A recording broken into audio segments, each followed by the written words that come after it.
ਅੱਜ ਅਸੀਂ 12ਵੀਂ class import export management trade ਦੇ ਅਧੀਨ ਸਬਜੈਕਟ ਇੰਪੋਰਟ ਮੈਨੇਜਮੈਂਟ ਦਾ 5ਵਾਂ ਟੌਪਿਕ ਕਰਨ ਜਾ ਰਹੇ ਹਾਂ। ਅੱਜ ਦਾ ਸਾਡਾ ਟੌਪਿਕ ਹੈ ਪੋਟੈਂਸ਼ੀਅਲ ਆਈਟਮਸ ਆਫ ਇੰਪੋਰਟ, ਭਾਵ ਭਾਰਤ ਦੇ ਮੁੱਖ ਆਯਾਤ। ਵਿਦਿਆਰਥੀਓ, ਭਾਰਤ ਦੇ ਮੁੱਖ ਆਯਾਤ ਕਿਹੜੇ ਆ? ਭਾਰਤ ਬਾਹਰਲੇ ਦੇਸ਼ਾਂ ਤੋਂ ਕੀ ਕੁਝ ਖਰੀਦਦਾ ਹੈ? ਕਿਹੜੀਆਂ ਆਈਟਮਸ, ਪੋਟੈਂਸ਼ੀਅਲ ਆਈਟਮਸ ਬਾਹਰਲੇ ਦੇਸ਼ਾਂ ਤੋਂ ਭਾਰਤ ਖਰੀਦਦਾ ਹੈ, ਉਹ ਅੱਜ ਅਸੀਂ ਪੜ੍ਹਾਂਗੇ। ਹਾਂਜੀ ਸਟੂਡੈਂਟ, ਭਾਰਤ ਦੇ ਮੁੱਖ ਆਯਾਤ ਕਿਹੜੇ ਹਨ? ਭਾਰਤ ਜਿਹੜੀਆਂ ਚੀਜ਼ਾਂ ਬਾਹਰਲੇ ਦੇਸ਼ਾਂ ਤੋਂ ਖਰੀਦਦਾ ਹੈ ਉਹ ਕਿਹੜੀਆਂ ਹਨ? ਮੈਂ 10 ਬਾਕਸ ਬਣਾਏ ਆ ਤੇ ਇਹਨਾਂ ਦੇ ਵਿੱਚ ਇਹਨਾਂ ਨੂੰ ਸ਼੍ਰੇਣੀਬੱਧ ਕੀਤਾ। ਖਣਿਜ ਬਾਲਨ, ਤੇਲ, ਮੋਮ, ਵਿਟਾਮਿਨਸ ਪਦਾਰਥ। ਅਗਲਾ ਬਾਕਸ ਮੋਤੀ, ਕੀਮਤੀ ਅਤੇ ਅਰਧ ਕੀਮਤੀ ਪੱਥਰ ਅਤੇ ਗਹਿਣੇ, ਬਿਜਲਈ ਮਸ਼ੀਨਰੀ ਅਤੇ ਉਪਕਰਨ, ਪਰਮਾਣੂ ਰਿਐਕਟਰ, ਬੋਇਲਰ, ਮਸ਼ੀਨਰੀ ਅਤੇ ਮਕੈਨੀਕਲ ਉਪਕਰਨ, ਜੈਵਿਕ ਰਸਾਇਣ, ਪਲਾਸਟਿਕ ਅਤੇ ਪਲਾਸਟਿਕ ਦੀਆਂ ਵਸਤਾਂ, ਲੋਹਾ ਅਤੇ ਸਟੀਲ, ਜਾਨਵਰ ਚਰਬੀ, ਸਬਜ਼ੀ ਚਰਬੀ, ਤੇਲ ਅਤੇ ਮੋਮ, ਆਪਟੀਕਲ, ਟੈਕਨੀਕਲ ਅਤੇ ਮਕੈਨੀਕਲ ਆਪਰੇਟਸ ਅਤੇ ਲਾਸਟ 'ਚ ਖਾਦਾਂ। ਇਹ ਜਿਹੜੇ 10 ਬਾਕਸ ਮੈਂ ਬਣਾਏ ਆ, ਇਹਨਾਂ ਵਿੱਚ ਜਿਹੜੇ ਸਾਡੇ ਮੇਨ ਇੰਪੋਰਟ ਆ ਉਹਨਾਂ ਨੂੰ ਮੈਂ ਸ਼੍ਰੇਣੀਬੱਧ ਕੀਤਾ ਆ ਉਹਨਾਂ ਦੀ ਪਰਸੈਂਟੇਜ ਦੇ ਹਿਸਾਬ ਨਾਲ ਕਿ ਅਸੀਂ ਕਿੰਨੇ % ਇੰਪੋਰਟ ਕਿਹੜੀ ਚੀਜ਼ ਦਾ ਕਰਦੇ ਹਾਂ। ਪੋਟੈਂਸ਼ੀਅਲ ਆਈਟਮਸ ਆਫ ਇੰਪੋਰਟ ਸਾਡੀਆਂ, ਮੈਂ ਪਹਿਲੇ ਨੰਬਰ 'ਤੇ ਖਣਿਜ ਬਾਲਨ, ਤੇਲ, ਮੋਮ ਤੇ ਵਿਟਾਮਿਨਸ ਪਦਾਰਥ ਜਿਹੜੇ ਆ ਇਹ ਸਾਡੇ ਮੇਨ ਇੰਪੋਰਟਸ ਹੈਗੇ ਆ। ਖਣਿਜ ਬਾਲਨ ਕੀ ਹੁੰਦਾ ਹੈ? ਖਣਿਜ ਬਾਲਨ ਭਾਰਤੀ ਉਦਯੋਗ ਖਣਿਜ ਬਾਲਨ ਉੱਪਰ ਨਿਰਭਰ ਕਰਦਾ ਹੈ। ਭਾਰਤ ਬਾਹਰਲੇ ਦੇਸ਼ਾਂ ਤੋਂ ਪੈਟਰੋਲੀਅਮ, ਕੋਲਾ ਅਤੇ ਕੁਦਰਤੀ ਗੈਸਾਂ ਆਦਿ ਖਣਿਜ ਬਾਲਨ ਆਯਾਤ ਕਰਦਾ ਹੈ। ਭਾਰਤ ਬਾਹਰਲੇ ਦੇਸ਼ਾਂ ਤੋਂ ਕੁਦਰਤੀ ਗੈਸਾਂ, ਕੋਲਾ ਤੇ ਪੈਟਰੋਲੀਅਮ, ਇਹ ਜਿਹੜੇ ਸਾਰੇ ਖਣਿਜ ਬਾਲਨ ਹੁੰਦੇ ਆ ਬੇਟਾ, ਇਹ ਇੰਪੋਰਟ ਕਰਦਾ ਆ। ਦੂਸਰੇ ਨੰਬਰ 'ਤੇ ਤੇਲ, ਜਿਹਨੂੰ ਅਸੀਂ ਕੱਚਾ ਤੇਲ ਕਹਿੰਦੇ ਆ। ਭਾਰਤ ਕੱਚਾ ਤੇਲ ਆਯਾਤ ਕਰਨ ਵਾਲਾ ਤੀਸਰਾ ਦੇਸ਼ ਹੈ। ਕੱਚਾ ਤੇਲ ਭਾਰਤ ਉਦਯੋਗ ਦਾ ਅਹਿਮ ਅੰਗ ਹੈ। ਦੇਖੋ, ਜਿਹੜਾ ਕੱਚਾ ਤੇਲ ਆ ਉਹ ਭਾਰਤੀ ਉਦਯੋਗ ਦਾ ਮੁੱਖ ਅੰਸ਼ ਆ। ਪੈਟਰੋਲੀਅਮ ਤੋਂ ਬਿਨਾਂ ਕੰਮ ਜਿਹੜੇ ਆ ਉਹ ਭਾਰਤੀ ਉਦਯੋਗ ਜਿਹੜੇ ਆ ਉਹ ਨਹੀਂ ਚੱਲਦੇ, ਇਸ ਲਈ ਇਹ ਸਾਡੇ ਉਦਯੋਗ ਦਾ ਮੁੱਖ ਜਿਹੜਾ ਆ ਉਹ ਮਹੱਤਵਪੂਰਨ ਅੰਗ ਹੈਗਾ ਕੱਚਾ ਤੇਲ। ਤੇ ਭਾਰਤ ਜਿਹੜਾ ਤੀਸਰਾ ਵੱਡਾ ਦੇਸ਼ ਆ ਜਿਹੜਾ ਸਭ ਤੋਂ ਵੱਧ ਤੇਲ, ਜਿਹੜਾ ਕੱਚਾ ਤੇਲ ਆ ਉਹ ਇੰਪੋਰਟ ਕਰਦਾ। ਅਗਲਾ ਸਾਡਾ ਪਦਾਰਥ ਹੈਗਾ ਮੋਮ। ਨਿਰਮਾਣ ਉਦਯੋਗ ਵਿੱਚ ਮੋਮ ਸੂਤੀ ਕੱਪੜੇ ਅਤੇ ਸੂਤੀ ਧਾਗੇ ਦੀ ਲੁਬਰੀਕੇਸ਼ਨ ਪ੍ਰਕਿਰਿਆ ਵਿੱਚ ਵਰਤੋਂ ਵਿੱਚ ਆਉਂਦੀ ਹੈ। ਜਿਹੜੀ ਮੋਮ ਆ ਉਹ ਸਾਡੇ ਉਦਯੋਗ ਦਾ ਵੀ, ਨਿਰਮਾਣ ਉਦਯੋਗ ਮਤਲਬ ਮੈਨੂਫੈਕਚਰਿੰਗ ਯੂਨਿਟਸ ਜਿਹੜੇ ਆ, ਸਾਡੇ ਮੈਨੂਫੈਕਚਰਿੰਗ ਕੰਪਨੀਜ਼ ਜਿਹੜੀਆਂ ਹੈਗੀਆਂ ਆ, ਉਦਯੋਗ ਆ, ਉਹਦਾ ਮੁੱਖ ਜਿਹੜਾ ਸਰੋਤ ਆ। ਇਹ ਕੱਪੜੇ, ਜਿਹੜੀਆਂ ਕੰਪਨੀਜ਼ ਵਿੱਚ ਕੱਪੜੇ ਬਣਾਏ ਜਾਂਦੇ ਆ, ਸੂਤੀ ਕੱਪੜੇ ਅਤੇ ਸੂਤੀ ਧਾਗੇ ਦੀ ਲੁਬਰੀਕੇਸ਼ਨ ਪ੍ਰਕਿਰਿਆ ਇਹਦੇ ਨਾਲ ਹੁੰਦੀ ਹੈ। ਲੁਬਰੀਕੇਸ਼ਨ ਕੀ ਹੁੰਦੀ ਆ? ਜਿਹੜੇ ਧਾਗੇ ਹੁੰਦੇ ਆ ਉਹਨਾਂ ਨੂੰ ਲੁਬਰੀਕੇਟ ਕੀਤਾ ਜਾਂਦਾ ਆ ਤਾਂ ਜੋ ਉਹਨਾਂ ਦੀ ਜਿਹੜੀ ਆ ਲਾਈਫ ਜਿਹੜੀ ਆ ਉਹ ਵਧੇ ਤੇ ਉਹਨਾਂ ਵਿੱਚ ਨਿਖਾਰ, ਚਮਕ ਲਿਆਂਦੀ ਜਾਂਦੀ ਆ ਇਹਦੇ ਨਾਲ। ਵਿਟਾਮਿਨਸ ਪਦਾਰਥ, ਸੜਕ ਨਿਰਮਾਣ ਵਿੱਚ ਵਿਟਾਮਿਨਸ ਪਦਾਰਥ ਜੋ ਗਾੜੇ ਕਾਲੇ ਰੰਗ ਦਾ ਹੁੰਦਾ ਹੈ, ਸ਼ਾਨਦਾਰ ਬਾਈਂਡਿੰਗ ਅਤੇ ਵਾਟਰਪ੍ਰੂਫਿੰਗ ਵਿਸ਼ੇਸ਼ਤਾਵਾਂ ਕਰਕੇ ਵਰਤਿਆ ਜਾਂਦਾ ਹੈ।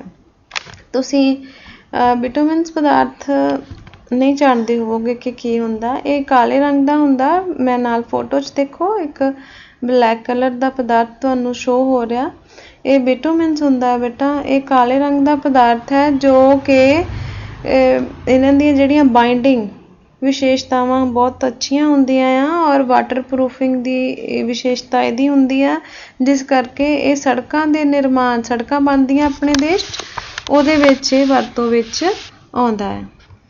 ਇਹ ਜਿਹੜੇ 4 ਸਾਡੇ ਇਸ ਪੁਆਇੰਟ ਦੇ ਵਿੱਚ ਜਿਹੜੇ ਹੈਗੇ ਆ स्रोत ये 27% आयात हैगा इन्हां दा। पूरा जिहड़ा असीं टोटल आयात भारत दा करदे हां उहदे विच 27% आयात सिर्फ इन्हां 4 चीज़ां दा हुंदा है। ठीक है बेटा। अगला साडा सैकेंड पॉइंट आ मोती कीमती अते अर्ध कीमती पत्थर ते गहने। ਭਾਰਤ ਵਿੱਚ ਮੋਤੀ ਗਹਿਣੇ ਤੇ ਕੀਮਤੀ ਪੱਥਰਾਂ ਦੀ ਭਾਰੀ ਮੰਗ ਹੈ। ਭਾਰਤ ਵਿੱਚ ਲੋਕ ਤਿਉਹਾਰਾਂ, ਵਿਆਹ, ਜਨਮ ਦਿਨ ਆਦਿ ਮੌਕਿਆਂ ਦੇ ਤੋਹਫੇ ਲੈਂਦੇ ਆ ਤੇ ਦਿੰਦੇ ਆ। ਨਤੀਜੇ ਵਜੋਂ ਵੱਧ ਮੰਗ ਹੋਣ ਕਾਰਨ ਭਾਰਤ ਬਾਹਰਲੇ ਦੇਸ਼ਾਂ ਤੋਂ ਮੋਤੀ, ਗਹਿਣੇ, ਕੀਮਤੀ ਤੇ ਅਰਧ ਕੀਮਤੀ ਪੱਥਰ ਆਯਾਤ ਕਰਦਾ। ਜਿਹੜੇ ਕੀਮਤੀ ਪੱਥਰ ਆ, ਜਵੈਲਸ ਆ, ਜਵੈਲਰੀ 'ਚ ਤੁਸੀਂ ਦੇਖਦੇ ਹੋ ਲੱਗੇ, ਇਹ ਫੋਟੋ 'ਚ ਤੁਹਾਨੂੰ ਸ਼ੋ ਹੋ ਰਹੇ ਹੋਣਗੇ। ਜਿਹੜੇ ਜਵੈਲਰੀ ਆ, ਮੋਤੀ ਆ, ਇਹ ਬਾਹਰਲੇ ਦੇਸ਼ਾਂ ਤੋਂ ਭਾਰਤ ਵੱਡੀ ਵੀ ਮਾਤਰਾ 'ਚ ਆਯਾਤ ਕਰਦਾ, ਕਿਉਂਕਿ ਵਿਆਹ ਸ਼ਾਦੀਆਂ ਵਿੱਚ ਇਹ ਅਸੀਂ ਤੋਹਫੇ ਦਿੰਦੇ ਲੈਂਦੇ ਹਾਂ। ਮਹਿੰਗੀਆਂ ਚੀਜ਼ਾਂ ਦੇਣ ਦਾ ਸਾਡੇ ਰਿਵਾਜ਼ ਆ, ਇਸ ਕਰਕੇ ਭਾਰਤ ਵਿੱਚ ਇਹਨਾਂ ਚੀਜ਼ਾਂ ਦੀ ਬਹੁਤ ਮੰਗ ਆ ਤੇ ਉਹ ਡਿਮਾਂਡ ਭਾਰਤ ਆਪਣੇ ਆਪ ਪੂਰਾ ਨਹੀਂ ਕਰ ਪਾਉਂਦਾ ਤੇ ਇਸ ਲਈ ਭਾਰਤ ਦੂਸਰੇ ਦੇਸ਼ਾਂ ਤੋਂ ਇਹ ਜਿਹੜੇ ਪ੍ਰੋਡਕਟ ਹੈਗੇ ਆ ਇਹ ਮੰਗਵਾਉਂਦਾ ਹੈ। ਭਾਰਤੀ ਕੁੱਲ ਆਯਾਤ ਦਾ 14% ਆਯਾਤ ਕੀਤਾ ਜਾਂਦਾ ਹੈ। ਮੋਤੀ, ਕੀਮਤੀ ਪੱਥਰ ਤੇ ਗਹਿਣਿਆਂ ਦਾ ਆਯਾਤ, ਟੋਟਲ ਆਯਾਤ ਜਿਹੜਾ ਭਾਰਤ ਦਾ ਹੈਗਾ ਉਹਦਾ 14% ਜਿਹੜਾ ਆਯਾਤ ਆ ਉਹ ਸਿਰਫ ਇਹਨਾਂ ਜੈਮਸ ਦਾ, ਗਹਿਣਿਆਂ ਦਾ ਤੇ ਮੋਤੀਆਂ ਦਾ ਹੀ ਕੀਤਾ ਜਾਂਦਾ। ਹਾਂਜੀ, ਸਾਡਾ ਤੀਸਰਾ ਪੁਆਇੰਟ ਹੈ ਬਿਜਲਈ ਮਸ਼ੀਨਰੀ ਅਤੇ ਉਪਕਰਨ। ਮਤਲਬ ਬਿਜਲੀ ਤੇ ਚੱਲਣ ਵਾਲੀਆਂ ਮਸ਼ੀਨਾਂ ਅਤੇ ਉਹ ਉਪਕਰਨ ਜਿਹੜੇ ਮਸ਼ੀਨਾਂ ਦੇ ਅੰਦਰ ਮਸ਼ੀਨਾਂ ਨੂੰ ਬਣਾਉਣ ਵਿੱਚ ਯੂਜ਼ ਹੁੰਦੇ ਆ। ਬਿਜਲਈ ਮਸ਼ੀਨਾਂ ਨੂੰ ਬਣਾਉਣ ਲਈ ਅਸੀਂ ਉਹਨਾਂ ਬਾਰੇ ਗੱਲ ਕਰਾਂਗੇ। ਭਾਰਤ ਬਿਜਲੀ ਦਾ ਵਿਸ਼ਵ ਦਾ ਤੀਜਾ ਸਭ ਤੋਂ ਵੱਡਾ ਉਤਪਾਦਕ ਅਤੇ ਖਪਤਕਾਰ ਹੈ। ਮਤਲਬ ਭਾਰਤ ਵਿੱਚ ਬਹੁਤ ਵੱਡੇ ਸਕੇਲ ਤੇ ਬਿਜਲੀ ਪੈਦਾ ਵੀ ਕੀਤੀ ਜਾਂਦੀ ਹੈ ਤੇ ਉਹ ਬਿਜਲੀ ਕੰਜ਼ਿਊਮ ਵੀ ਹੁੰਦੀ ਹੈ, ਮਤਲਬ ਖਪਤਕਾਰ। ਭਾਰਤ ਉਸ ਬਿਜਲੀ ਦਾ ਖਪਤਕਾਰ ਵੀ ਹੈ।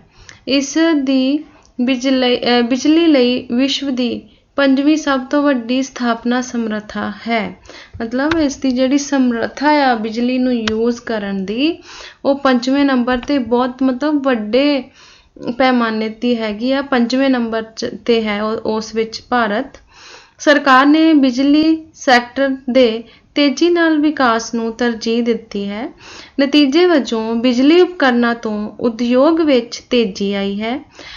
ਇਲੈਕਟ੍ਰੋਨਿਕ ਉਦਯੋਗ ਲਗਭਗ 1 ਮਿਲੀਅਨ ਲੋਕਾਂ ਨੂੰ ਸਿੱਧੇ ਤੇ ਅਸਿੱਧੇ ਤੌਰ ਤੇ ਰੁਜ਼ਗਾਰ ਦਿੰਦਾ ਹੈ। ਭਾਰਤ ਬਾਹਰਲੇ ਦੇਸ਼ਾਂ ਤੋਂ ਬਿਜਲਈ ਮਸ਼ੀਨਰੀ ਅਤੇ ਉਪਕਰਨ ਆਯਾਤ ਕਰਦਾ ਹੈ, ਕਿਉਂਕਿ ਸਾਡੇ ਦੇਸ਼ ਵਿੱਚ ਬਿਜਲੀ ਦੀ ਕੰਜ਼ੰਪਸ਼ਨ ਬਹੁਤ ਜ਼ਿਆਦਾ ਹੈ। ਇਸ ਲਈ ਜਿਹੜਾ ਭਾਰਤੀ ਸਰਕਾਰ ਆ ਉਹ ਇਸ ਸੈਕਟਰ ਨੂੰ ਤਰਜੀਹ ਦਿੰਦੀ ਹੈ। ਤੇ ਜਿਹੜੇ ਸਾਡੇ ਦੇਸ਼ ਵਿੱਚ ਲੋਕ ਕੰਮ ਕਰਦੇ ਆ ਇਸ ਡਿਪਾਰਟਮੈਂਟ ਦੇ ਅੰਦਰ, ਸਿੱਧੇ ਤੇ ਅਸਿੱਧੇ ਨੀਅਰ ਅਬਾਊਟ 1 ਮਿਲੀਅਨ ਲੋਕ ਜਿਹੜੇ ਆ ਉਹ ਰੁਜ਼ਗਾਰ ਹੈ ਉਹਨਾਂ ਕੋਲ ਇਸ ਖਪਤ ਦੇ ਕਾਰਨ। ਮਤਲਬ ਬਿਜਲੀ ਦੇ ਯੂਜ਼ ਕਰਕੇ ਲੋਕਾਂ ਨੂੰ ਇੰਨਾ ਰੁਜ਼ਗਾਰ ਇਹਦੇ ਅੰਦਰ, ਇਸ ਇੰਡਸਟਰੀ ਦੇ ਅੰਦਰ ਮਿਲਿਆ ਹੋਇਆ ਹੈ। ਤੇ ਭਾਰਤ ਜਿਹੜਾ ਬਾਹਰਲੇ ਦੇਸ਼ਾਂ ਤੋਂ ਬਿਜਲਈ ਮਸ਼ੀਨਰੀ ਤੇ ਉਪਕਰਨ ਆਯਾਤ ਕਰਦਾ ਹੈ। ਭਾਰਤੀ ਕੁੱਲ ਆਯਾਤ ਦਾ 10% ਆਯਾਤ ਕਰਦਾ ਹੈ। ਮਤਲਬ ਭਾਰਤ ਟੋਟਲ ਜਿੰਨਾ ਆਯਾਤ ਕਰਦਾ ਹੈ ਉਹਦਾ 10% ਬਿਜਲਈ ਮਸ਼ੀਨਰੀ ਤੇ ਉਪਕਰਨਾਂ ਦਾ ਹੀ ਕਰਦਾ ਹੈ। ਸਾਡਾ ਚੌਥਾ ਪੁਆਇੰਟ ਪਰਮਾਣੂ ਰਿਐਕਟਰ ਅਤੇ ਬੋਇਲਰ, ਮਸ਼ੀਨਰੀ ਅਤੇ ਮਕੈਨੀਕਲ ਉਪਕਰਨ। ਭਾਰਤ ਬੋਇਲਰ, ਟਰਬਾਈਨਾਂ, ਜਨਰੇਟਰ, ਟਰਾਂਸਫਾਰਮਰ, ਕੇਬਲ, ਟਰਾਂਸਮਿਸ਼ਨ ਲਾਈਨਾਂ, switchgear, energy meter, instrument, transformer ਅਤੇ ਤਾਰਾਂ ਆਦਿ ਉਤਪਾਦ ਆਯਾਤ ਕਰਦਾ ਹੈ। ਭਾਰਤ ਇਹ ਆਯਾਤ USA, UAE, UK ਅਤੇ ਜਰਮਨੀ ਦੇਸ਼ਾਂ ਤੋਂ ਕਰਦਾ ਹੈ। ਬੇਟਾ ਪਰਮਾਣੂ ਰਿਐਕਟਰ ਕੀ ਹੁੰਦੇ ਆ? ਪਰਮਾਣੂ ਰਿਐਕਟਰ ਜੋ ਪਰਮਾਣੂ ਬੰਬ ਹੁੰਦੇ ਆ ਉਹਨਾਂ ਦੇ ਅੰਦਰ ਯੂਜ਼ ਹੁੰਦੇ ਆ, ਉਹਨਾਂ ਦੀ ਵਰਕਿੰਗ ਨੂੰ ਨੋਟਿਸ ਕਰਨ ਲਈ, ਜਾਂ ਮਤਲਬ ਪਰਮਾਣੂ ਉਹਨਾਂ ਨਾਲ, ਇਹਨਾਂ ਦਾ ਪਰਮਾਣੂ ਰਿਐਕਟਰਸ ਦਾ ਉਹਨਾਂ ਨਾਲ ਸੰਬੰਧ ਹੈ। ਬੋਇਲਰ ਬਹੁਤ ਸਾਰੀਆਂ ਵੱਡੀਆਂ ਜਿਹੜੀ ਆ ਇੰਡਸਟਰੀ ਆ ਸਾਡੀ ਨਿਰਮਾਣ ਉਦਯੋਗ ਆ ਉਹਦੇ ਵਿੱਚ ਜਿਵੇਂ ਲੋਹਾ ਆ ਜਾਂ ਸਟੀਲ ਆ ਉਹਨਾਂ ਨੂੰ ਬਹੁਤ ਹਾਈ ਟੈਂਪਰੇਚਰ ਦੀਆਂ ਭੱਠੀਆਂ ਚਾਹੀਦੀਆਂ ਹੁੰਦੀਆਂ ਗਰਮ ਕਰਨ ਲਈ, ਉਹਨਾਂ ਨੂੰ ਬੋਇਲਰ ਕਹਿੰਦੇ ਆ।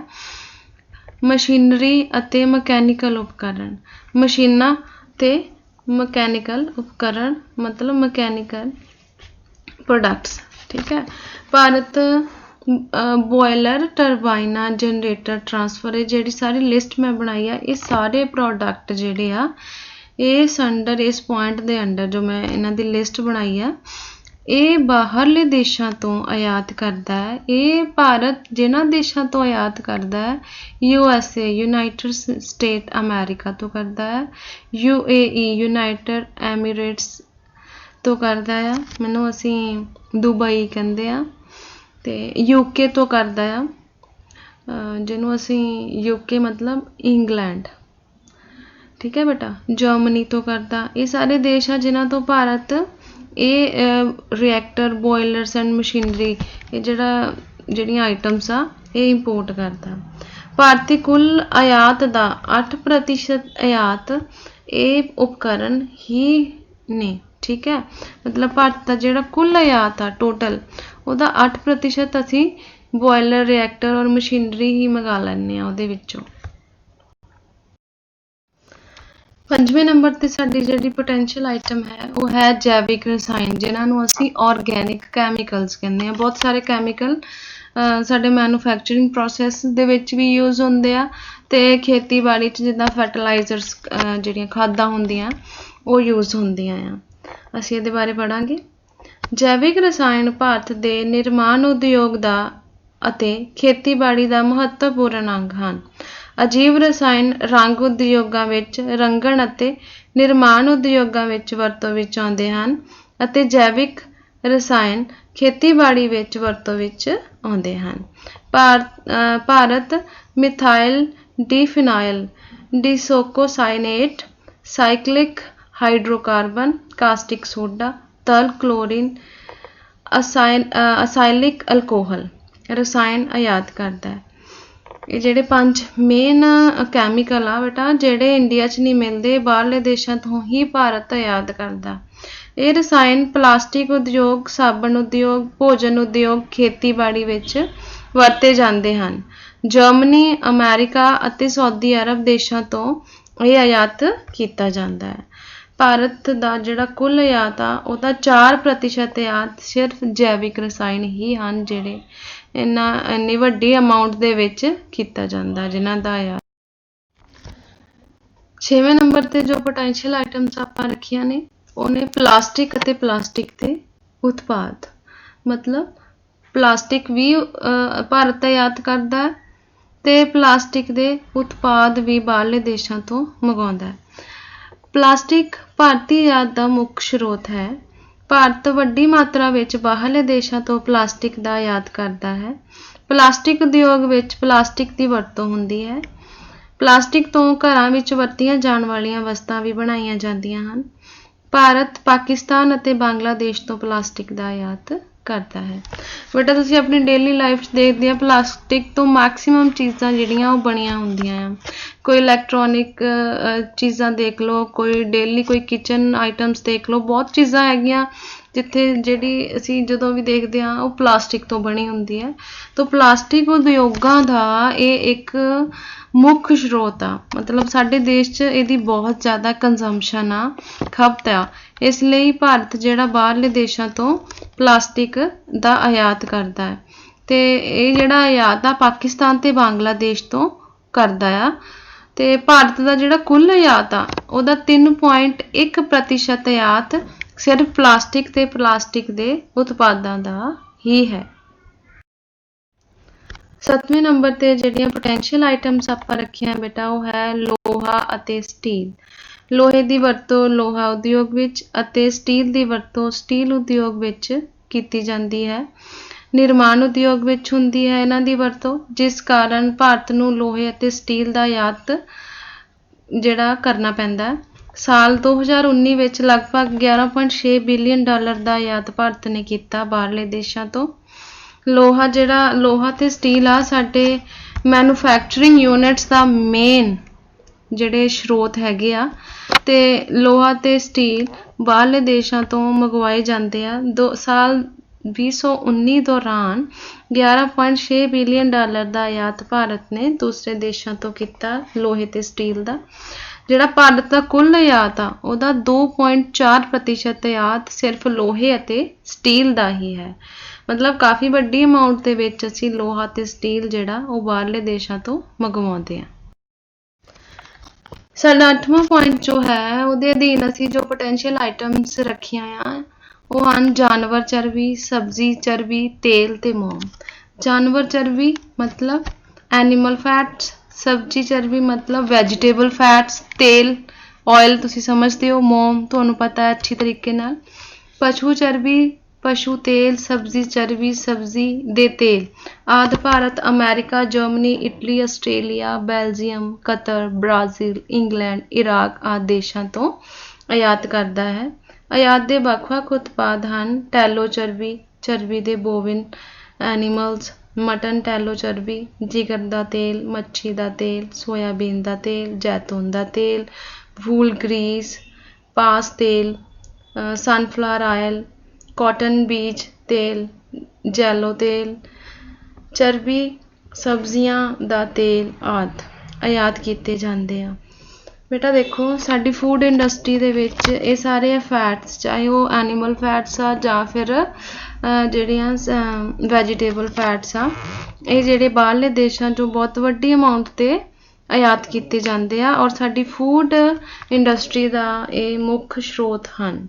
ਤੇ ਭਾਰਤ ਦਾ ਜਿਹੜਾ ਕੁੱਲ ਆਯਾਤ ਹੈ ਉਹਦਾ 2% ਜਿਹੜਾ ਆਯਾਤ ਆ ਉਹ ਸਿਰਫ ਇਹਨਾਂ ਫੈਟਸ ਦਾ ਹੀ ਕੀਤਾ ਜਾਂਦਾ ਹੈ। ਔਰ ਇਹ ਸਾਰਾ ਜਿਹੜਾ ਆਯਾਤ ਆ ਉਹ ਅਮਰੀਕਾ, ਜਰਮਨੀ, ਇਟਲੀ ਜਿਹੜੀਆਂ ਸਾਰੀਆਂ ਕੰਟਰੀਜ਼ ਆ ਇਹਨਾਂ ਤੋਂ ਭਾਰਤ ਕਰਦਾ ਹੈ।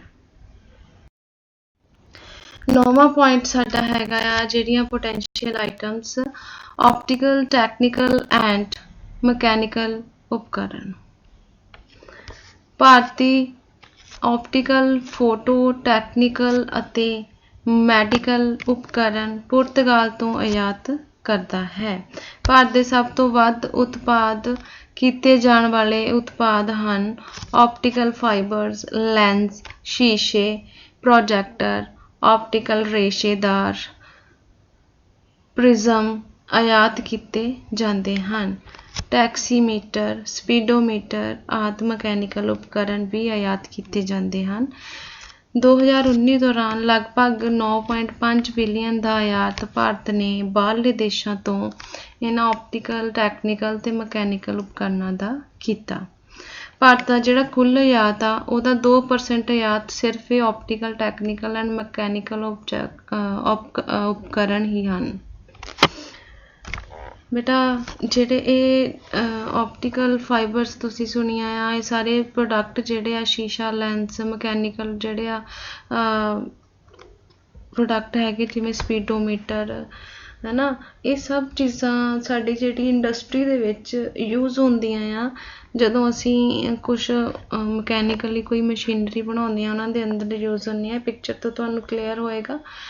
ਤੇ ਇਹ ਜਿਹੜਾ 9.5 ਬਿਲੀਅਨ ਦਾ ਜਿਹੜਾ ਬਿਜ਼ਨਸ ਆ ਭਾਰਤ ਨੇ 2019 ਦੌਰਾਨ ਬਾਹਰਲੇ ਦੇਸ਼ਾਂ ਨਾਲ ਕੀਤਾ, ਮਤਲਬ 9.5 ਬਿਲੀਅਨ ਡਾਲਰ ਦਾ ਜਿਹੜਾ ਸਮਾਨ ਆ ਇਹ ਵਾਲਾ fibres and technical and mechanical ਉਪਕਰਨ ਜਿਹੜੇ ਆ ਇਹ ਬਾਹਰਲੇ ਦੇਸ਼ਾਂ ਤੋਂ ਮੰਗਵਾਏ ਆ, ਜਿਹੜੇ ਟੋਟਲ ਆਯਾਤ ਦਾ 2% ਨੇ। ਹਾਂਜੀ ਸਟੂਡੈਂਟਸ, 10ਵੇਂ ਨੰਬਰ ਤੇ ਲਾਸਟ ਤੇ ਹੈ ਖਾਦਾਂ। ਤੁਸੀਂ ਸਾਰੇ ਜਾਣਦੇ ਹੋ ਕਿ ਖਾਦਾਂ ਕੀ ਹੁੰਦੀਆਂ, ਫਰਟੀਲਾਈਜ਼ਰਸ ਕਹਿੰਦੇ ਆਪਾਂ ਇਹਨਾਂ ਨੂੰ, ਖੇਤੀਬਾੜੀ 'ਚ ਯੂਜ਼ ਹੁੰਦੀਆਂ। ਆਪਾਂ ਪਹਿਲਾਂ ਪੜ੍ਹਦੇ ਇਹਦੇ ਬਾਰੇ।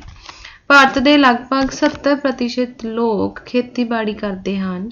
Urea, nitrogen, phosphorus, potassium, potash ਆਦਿ ਖਾਦਾਂ ਖੇਤੀਬਾੜੀ ਵਿੱਚ ਆਮ ਵਰਤੋਂ ਵਿੱਚ ਆਉਂਦੀਆਂ ਹਨ। ਜ਼ਮੀਨ ਦੀ ਉਪਜਾਊ ਸ਼ਕਤੀ ਵਧਾਉਣ ਲਈ ਇਹਨਾਂ ਦੀ ਵਰਤੋਂ ਕੀਤੀ ਜਾਂਦੀ ਹੈ, ਜਿਸ ਨਾਲ ਫਸਲਾਂ ਦਾ ਝਾੜ ਵੱਧਦਾ ਹੈ।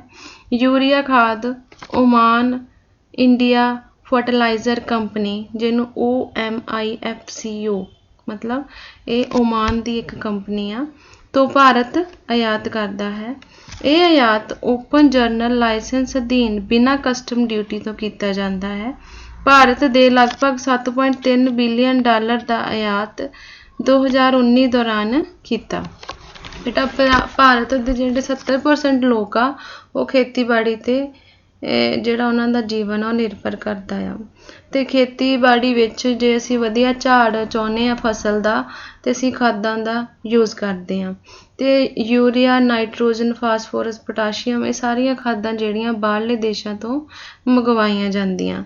ਬਟ ਜਿਹੜੀ ਯੂਰੀਆ ਖਾਦ ਆ ਉਹ ਸਿਰਫ ਓਮਾਨ ਜਿਹੜਾ ਦੇਸ਼ ਆ ਉਹਦੀ ਇੱਕ ਕੰਪਨੀ ਆ ਉਹਦੇ ਕੋਲੋਂ ਲਾਰਜ ਸਕੇਲ ਤੇ ਜਿਹੜੀ ਆ ਉਹ ਮੰਗਵਾਈ ਜਾਂਦੀ। ਸਭ ਤੋਂ ਵੱਧ ਇਹੀ ਖਾਦ ਮੰਗਵਾਈ ਜਾਂਦੀ ਆ। ਇਸ ਕੰਪਨੀ ਦਾ ਨਾਮ ਹੈ ਓਮਾਨ ਇੰਡੀਆ ਫਰਟੀਲਾਈਜ਼ਰ ਕੰਪਨੀ। ਤੇ ਇਹਦੇ ਵਿੱਚ ਜਿਹੜੀ ਸਭ ਤੋਂ ਇੰਪੋਰਟੈਂਟ ਗੱਲ ਇਹ ਆ ਬੇਟਾ ਕਿ ਓਪਨ ਜਨਰਲ ਲਾਇਸੈਂਸ ਅਧੀਨ ਇਹ ਜਿਹੜਾ ਆਯਾਤ ਹੁੰਦਾ ਆ ਇਹਦੇ ਉੱਤੇ ਕਸਟਮ ਡਿਊਟੀ ਜਿਹੜੀ ਆ ਸਾਨੂੰ ਪੇ ਨਹੀਂ ਕਰਨੀ ਪੈਂਦੀ। ਮਤਲਬ ਇੰਡੀਆ ਨੂੰ ਇਹਦੇ ਤੇ ਜਿਹੜੀ ਕੰਪਨੀ ਇੰਡੀਆ ਦੀ ਮੰਗਵਾ ਰਹੀ ਆ ਇਹ ਖਾਦ ਤਾਂ ਯੂਰੀਆ ਖਾਦ ਮੰਗਵਾ ਰਹੀ ਹੈ ਇਸ ਕੰਪਨੀ ਤੋਂ, ਉਹਨੂੰ ਕੋਈ ਕਸਟਮ ਡਿਊਟੀ ਨਹੀਂ ਪੇ ਕਰਨੀ ਪੈਂਦੀ। ਤੁਹਾਨੂੰ ਮੈਂ ਪਿਛਲੀਆਂ ਪ੍ਰੈਜੈਂਟੇਸ਼ਨਸ ਦੇ ਦੌਰਾਨ ਦੱਸਿਆ ਸੀਗਾ ਕਿ ਜਦੋਂ ਅਸੀਂ ਨਿਰਯਾਤ ਕਰਦੇ ਹਾਂ ਤਾਂ ਸਾਨੂੰ ਬੈਨੀਫਿਟਸ ਮਿਲਦੇ ਆ, ਬਟ ਜਦੋਂ ਅਸੀਂ ਆਯਾਤ ਕਰਦੇ ਹਾਂ ਬਾਹਰੋਂ ਕੁਛ ਮੰਗਵਾਉਂਦੇ ਆ ਤਾਂ ਸਾਨੂੰ ਟੈਕਸ ਪੇ ਕਰਨੇ ਪੈਂਦੇ ਆ, ਜਿਹਦੇ ਵਿੱਚ ਜਿਹੜੀ excise custom duty, excise duty ਇੱਦਾਂ ਦੀਆਂ ਜਿਹੜੇ ਟੈਕਸ ਹੈਗੇ ਆ। ਤੇ ਜਿਹੜੀ ਕਸਟਮ ਡਿਊਟੀ ਹੈ ਵੀ ਇੱਕ ਟੈਕਸ ਆ ਜਿਹੜਾ ਆਯਾਤ ਤੇ ਲੱਗਦਾ ਆ। ਬਟ ਜਦੋਂ ਯੂਰੀਆ ਖਾਦ ਇਸ ਕੰਪਨੀ ਤੋਂ ਓਮਾਨ ਤੋਂ ਮੰਗਾਈ ਜਾਂਦੀ ਆ ਤੇ ਇਸ ਲਾਇਸੈਂਸ ਦੇ ਅਧੀਨ ਜਿਹਦੀ ਮੈਂ ਗੱਲ ਕੀਤੀ ਆ ਇਹਦੇ ਅਧੀਨ ਇਹ ਜਿਹੜੀ ਕਸਟਮ ਫ੍ਰੀ ਡਿਊਟੀ ਆ, ਮਤਲਬ ਇਹਤੇ ਕੋਈ ਡਿਊਟੀ ਪੇ ਨਹੀਂ ਕਰਨੀ ਪੈਂਦੀ ਇੰਪੋਰਟਰ ਨੂੰ। ਤੇ 2019 ਦੌਰਾਨ 7.3 ਬਿਲੀਅਨ ਡਾਲਰ ਦਾ ਆਯਾਤ ਜਿਹੜਾ ਭਾਰਤ ਨੇ ਖਾਦਾਂ ਦਾ ਦੂਸਰੇ ਦੇਸ਼ਾਂ ਤੋਂ ਕੀਤਾ। ਭਾਰਤੀ ਕੁੱਲ ਆਯਾਤ ਦਾ ਇਹ 1.5% ਆਯਾਤ ਆ ਜਿਹੜਾ ਸਿਰਫ ਖਾਦਾਂ ਦਾ ਹੈ। ਠੀਕ ਹੈ ਬੇਟਾ। ਹਾਂਜੀ ਮਾਈ ਡੀਅਰ ਸਟੂਡੈਂਟਸ, ਮੈਂ ਆਸ ਕਰਦੀ ਹਾਂ ਕਿ ਤੁਹਾਨੂੰ ਇਹ ਸਾਰੀ ਪ੍ਰੈਜੈਂਟੇਸ਼ਨ ਸਮਝ ਆਈ ਹੋਏਗੀ। ਇੰਪੋਰਟ ਮੈਨੇਜਮੈਂਟ ਦੇ ਅਧੀਨ ਜਿਹੜਾ ਸਾਡਾ 5ਵਾਂ ਟੌਪਿਕ ਹੈ ਇਹ ਤੁਸੀਂ ਧਿਆਨ ਨਾਲ ਯਾਦ ਕਰਨਾ ਹੈ ਬੇਟਾ। ਇਹ ਸਾਰੀਆਂ ਆਈਟਮਸ ਜੋ ਨੇ ਇਹ ਬਾਏ ਹਾਰਟ ਤੁਹਾਨੂੰ ਯਾਦ ਹੋਣੀਆਂ ਚਾਹੀਦੀਆਂ। ਕਿਹੜੀਆਂ ਕਿੰਨੇ ਪਰਸੈਂਟ ਇੰਪੋਰਟ ਭਾਰਤ ਕਿਹੜੀ ਆਈਟਮਸ ਦਾ ਕਰਦਾ ਹੈ। ਜਿਵੇਂ ਮੈਂ 10 ਪੁਆਇੰਟ ਲਿਖੇ ਆ ਉਹਨਾਂ ਦੀ ਪਰਸੈਂਟੇਜ ਦੱਸੀ ਹੈ, ਉਹ ਸਾਰਾ ਕੁਝ ਤੁਸੀਂ ਐਜ਼ ਇਟ ਇਜ਼ ਯਾਦ ਕਰਨਾ ਹੈ। ਔਰ ਮੈਂ ਆਸ ਕਰਦੀ ਹਾਂ ਕਿ ਤੁਹਾਨੂੰ ਇਹ ਜਿਹੜੀ ਪ੍ਰੈਜੈਂਟੇਸ਼ਨ ਹੈ ਉਹ ਅੱਛੇ ਤਰੀਕੇ ਸਮਝ ਆਈ ਹੋਏਗੀ। ਜੇ ਇੱਕ ਵਾਰ ਸਮਝ ਨਹੀਂ ਆਉਂਦੀ ਬੇਟਾ ਬਾਰ-ਬਾਰ ਦੇਖੋ, ਬਟ ਇਹਨੂੰ ਧਿਆਨ ਨਾਲ ਸਮਝੋ। ਆਪਾਂ ਹੁਣ ਕਲਾਸ ਜਿਵੇਂ ਤੁਹਾਨੂੰ ਬੋਰਡ ਤੇ ਕਰਵਾਉਂਦੇ ਆ ਕੰਮ ਉਵੇਂ ਨਹੀਂ ਕਰਵਾ ਸਕਦੇ, ਇਸ ਲਈ ਅਸੀਂ ਤੁਹਾਨੂੰ ਇਸ ਤਰ੍ਹਾਂ ਆਨਲਾਈਨ ਕੰਮ ਕਰਵਾ ਰਹੇ ਹਾਂ। ਬਟ ਸਾਡੇ ਬੱਚੇ ਪਿੱਛੇ ਨਹੀਂ ਰਹਿਣੇ ਚਾਹੀਦੇ ਤੇ ਇਸ ਲਈ ਸਾਡੀ ਇਹ ਛੋਟੀ ਜਿਹੀ ਕੋਸ਼ਿਸ਼ ਹੈ ਤੁਹਾਡੇ ਨਾਲ ਰਾਬਤਾ ਕਾਇਮ ਕਰਨ ਦੀ। ਤੇ ਪਿਆਰੇ ਵਿਦਿਆਰਥੀਓ, ਇੱਕ ਕੰਮ ਤੁਸੀਂ ਮੇਰਾ ਹੋਰ ਕਰਨਾ ਹੈ ਕਿ ਤੁਸੀਂ ਮੇਰੀ ਇਸ ਵੀਡੀਓ ਨੂੰ ਲਾਈਕ ਸ਼ੇਅਰ ਜ਼ਰੂਰ ਕਰਨਾ ਹੈ ਔਰ ਸਬਸਕ੍ਰਾਈਬ ਵੀ ਕਰਨਾ ਹੈ ਤਾਂ ਜੋ ਮੇਰਾ ਵੀ ਹੌਸਲਾ ਬਣਿਆ ਰਹੇ ਔਰ ਤੁਹਾਡਾ ਵੀ। ਸੋ ਆਸ ਕਰਦੀ ਹਾਂ ਤੁਸੀਂ ਸਾਰੇ ਤੰਦਰੁਸਤ ਹੋਵੋਗੇ, ਖੁਸ਼ ਹੋਵੋਗੇ, ਫਿੱਟ ਹੋਵੋਗੇ ਔਰ ਇਸੇ ਤਰ੍ਹਾਂ ਤੁਸੀਂ ਪੜ੍ਹਾਈ ਜਿਹੜੀ ਆਪਣੀ ਜਾਰੀ ਰੱਖੋ। ਖੁਸ਼ ਰਹੋ। Thank you.